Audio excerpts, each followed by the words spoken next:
நண்பர்கள் அனைவருக்கும் இனிய காலை வணக்கம். ஆசிரியர் நியமனம் பற்றிய செய்தித்தாளில் வந்துள்ளது. விவரங்களை பார்ப்பதற்கு முன்பு நம்மளுடைய சேனலுக்கு நீங்கள் புதியவராக இருந்தால் வீடியோவுக்கு கீழே பாருங்கள், ரெட் கலரில் சப்ஸ்கிரைப்னு இருக்கும், அதை கிளிக் பண்ணிங்க. நம்ம போடுற வீடியோ எல்லாம் உங்களுக்கு நோட்டிஃபிகேஷனாக வரணும்னா ஆளுங்கிறதையும் செலக்ட் பண்ணிங்க. விவரங்களை பார்ப்போம். தஞ்சையில் பள்ளிக்கல்வித்துறை அமைச்சர் மகேஷ் பொய்யாமொழி நிருபர்களிடம் கூறியதாவது: சான்றிதழ் சரிபார்க்கப்பட்டு இதுவரை பணி வழங்கப்படாமல் உள்ள பட்டதாரி ஆசிரியர்களின் நிலை குறித்தும் பகுதி நேர ஆசிரியர்கள் குறித்தும் ஏற்கனவே தேர்தல் அறிக்கையில் கூறியிருக்கிறோம். இது துறை ரீதியாக கொண்டு செல்லப்பட்டு முதன்மை செயலாளரிடம் விவாதிக்கப்பட்டுள்ளது. முதல்வரிடம் ஆலோசித்து நல்ல முடிவு எடுக்கப்படும். கொரோனா காலகட்டத்தில் இப்படி அடுத்தடுத்த செய்திகள் வந்துள்ளது. மிக முக்கியமான செய்தி பாக்ஸில் இருக்குது, சரிங்களா?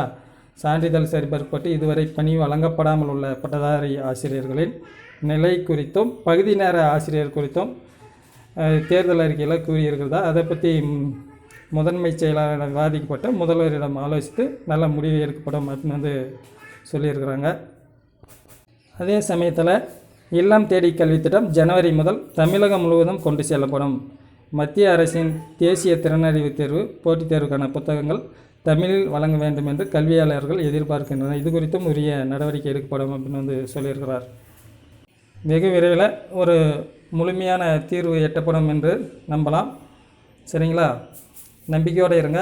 அது குறித்த காலம் வெகு விரைவில் வந்துருச்சு அப்படின்னு நினைக்கிறேன். நன்றி.